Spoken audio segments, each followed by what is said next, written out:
Good morning, this is Todd Shank from Premier FPL. I'm going to be doing my Week 11 predictions as well as a quick review of last week's FPL performance, for lack of a better word. Um, so I'll just start out. Here I have up my Fantasy Premier League fixtures planner. Um, I will be updating that, and I'm actually looking at possibly going through making some changes to some of these fixtures as well in the future. But anyways, so you can always head over, check out the fixtures planner, help out with tracking your uh, the fixtures coming up to help set up your team there. Um, anyway, so moving on to my predictions, I have my predictions up on PremierSoccerChat.com for Week 11, and I'm not quite sure where to start with this. So yeah, Week 11's coming up this week, and then next week we're going to have the international break. So I'd expect a lot of teams to be putting out some pretty strong sides. As far as that goes for fantasy teams, I'd expect that most of the teams, including Manchester City, will be putting out a pretty strong team, considering that there's going to be a break all of next week. So starting out here, I do have the early kickoff, Stoke and Leicester City, a 2-2. Some of the statistics there showing there have been goals scored in both Stoke and Leicester's last few matches. Um, Stoke has been playing uh, not that great this year. Their form in recent matches, 2 wins, 4 losses. Compared to Leicester, again, they're not that great, but do have 2 wins in their last 2 matches and 2 draws before that, as well as a loss and a draw. So I'd say that this is looking like a pretty decent match for to start off the weekend. So I'm expecting it to be exciting, but I mean, then again, who knows with these two clubs, the way that they've been playing in recent times. You never know what way it's going to go. But Stoke is coming off the back of a pretty good away win against Watford. Next couple of matches, Huddersfield has been pretty good at setting up defensively, getting results at home as well. So they do have that famous win over Manchester United a couple weeks ago. I would expect that West Brom is going to be similarly defensive and basically playing for the draw in this one.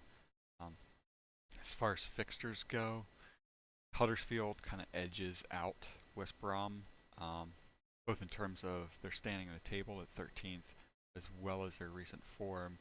And they did have that loss last weekend, 3-0 against Liverpool away. But prior to that, they do have they've picked up 4 points in their last 6 matches compared to the 3 points for West Brom, who have 3 draws and 3 losses. So that's kind of my pick for a 0-0, along with the Southampton-Burnley match. Burnley, again, playing very defensively this season. Very solid defense, playing on the counter. Could even come away with a win in this one. Would not be at all surprised by that. But you look at Southampton, just not scoring goals at all this season. Same thing could be said for Burnley. Burnley with 9 goals scored, and Southampton with 9 goals scored. So it doesn't look like a whole lot of goals in that one. I am expecting Newcastle to come away with a win. They are undefeated in 9 of their last 10 home matches in the Premier League. That's going back a little ways as well. And their last 6 games, they have 2 wins, 2 draws, 2 losses. So kind of a mixed bag in there. But Bournemouth is sitting 19th in the table.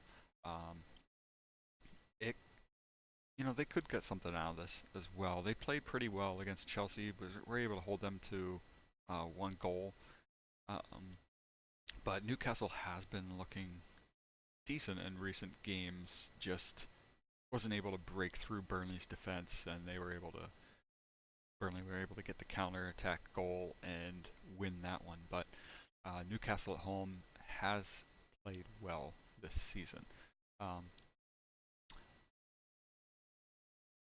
yes, looks like I do need to delete this match in here. So Liverpool West Ham, another one that should be a very interesting match, both in terms of fantasy points as well as the match just in general.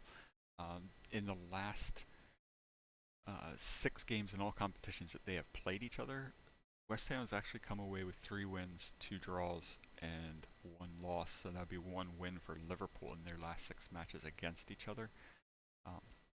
The last match that they played against each other in the Premier League was back in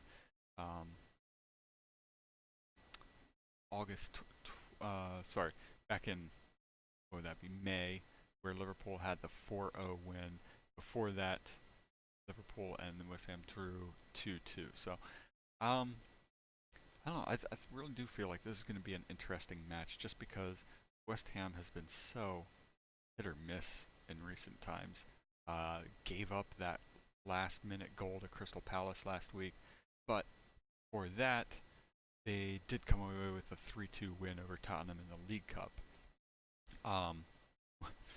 Which even before that was their 3-0 home loss to Brighton. So, that's just such a difficult match to gauge exactly what is going to happen in there.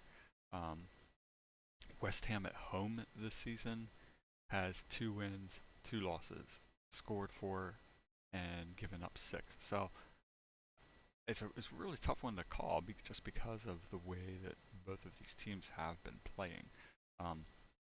Liverpool on the road this season has been giving up goals.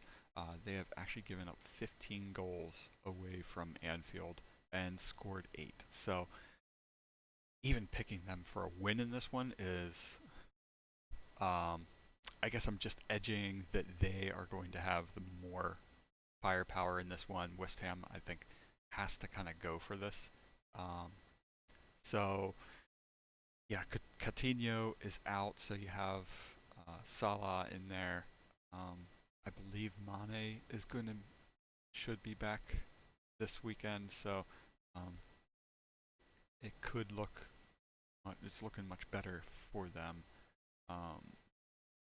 Yeah, there is definitely a chance that he'll be back, although it looks like it's more likely that he'll be returning after the international break. Anyway, 3-2 is what I'm picking for a Tottenham win. Liverpool win. So moving on to Tottenham. After their big 3-0 win over Real Madrid in midweek, I'm expecting them to come away with a win over Crystal Palace, although I think Crystal Palace should be able to get a goal. They've been a little bit more dynamic in recent times. Gotten that last minute goal, so they're a little bit buoyed by that. Before that, not looking all that great for them, obviously, since they're down at the bottom of the table. But that 2-2 win over West Ham should give them some confidence, and they do have Zaha back that's provide them with a bit more. So the Man City Arsenal match, believe it or not, Arsenal has actually won 3 of their last 6 in all competitions. But looking at the last 4 Premier League matches, Arsenal actually has the looks like they have a slight edge with, well, maybe I guess you wouldn't really call it an edge. It's been pretty even, a win apiece and a draw apiece there. Man City's coming in top of the table, has yet to lose a match this season, has just the 1 draw, scoring 35 goals, only giving up 6, compared to Arsenal that's scored 19 and given up 13. So I'm recording this before Arsenal's Europa League match, so I don't know how they're going to do, but Man City did pick up the 4-2 win over Napoli in the Champions League, so they're going through the next round. Interestingly, they did give up the 2 goals against West Brom last weekend. I can't imagine they'll be happy about that, and might be looking to close up shop a little bit more. But they have so much firepower that a 3-1 win is what I'm predicting here. It's just hard to see them losing, really. it could be that Arsenal is able to come through, break out of whatever's going on there, and actually pick up a win. I mean, they do only have the one loss in their last 6 matches in the Premier League, but they just have not really looked convincing to me. Even last weekend, 2-1, giving up a goal to Swansea. Uh, it's they're just not a team that I really trust. All right, so moving on, I'm actually going to do Everton and Watford. Watford, they may have lost last week, but they still have looked good overall. They do have the 2 losses in their last 2 matches, but that's against. I mean, the Stoke one was a little bit shocking for me, but the previous one was the 4-2 against Chelsea. It seems like the giving up the 4 goals against Chelsea after having pulled up to 2-2 has really kind of set them back a little bit. I think they should be able to come through, get a win in this game. Again, this is before Everton's Europa League match, but I really would not be at all surprised to see them rest some players. It looks like they are pretty much out of the Europa League. So I could see them resting some players, trying to really focus on this Watford match. So even looking at that, it could be that Everton's able to get a win or a draw, like get a result out of this one. Won't be at all surprised by that. I would say the next big match, probably the biggest match of the weekend in terms of drama, narrative, all of that, is the Chelsea-Manchester United match. Both Matic and Mourinho returning back to Stamford Bridge. You could throw Mata in there. So it's a lot of narrative behind this one. In their last 6 meetings in all competitions, which is primarily Premier League with 1 FA Cup thrown in there, Chelsea has 3 wins. United has 1 win, and there's 2 draws in there. One of the Chelsea wins was the FA Cup back last year, where they won 1-0. So it looks like it should be, overall, it's going to be a pretty even match. United has 23 goals scored, 4 goals allowed this season, so that's kind of where I'm looking at this as a 0-0. I could see Mourinho definitely not wanting to lose this. So usually when he doesn't want to lose something, he sets up very defensively, sets the team up to basically make sure the other team is not going to get quality chances.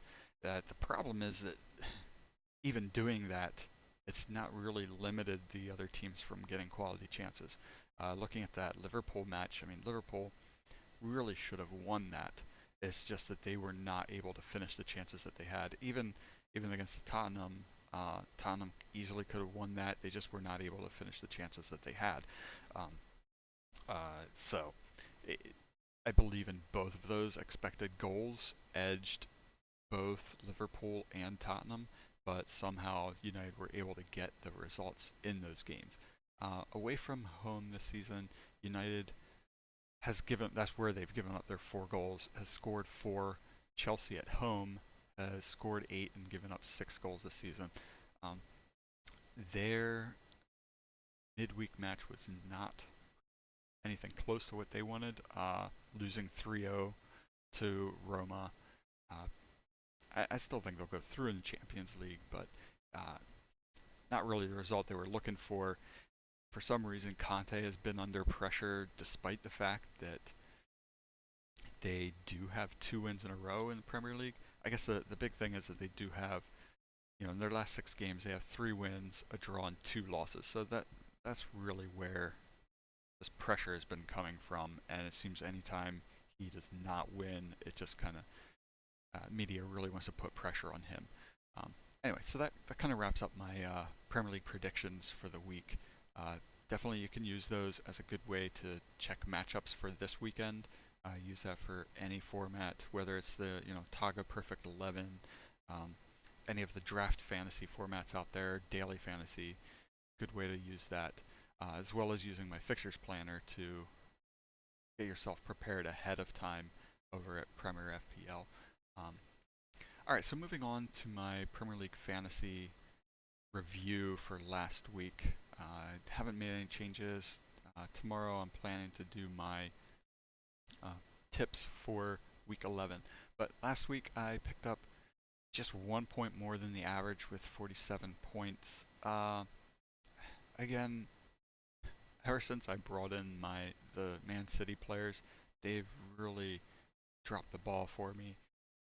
2 points as captain for Jesus, having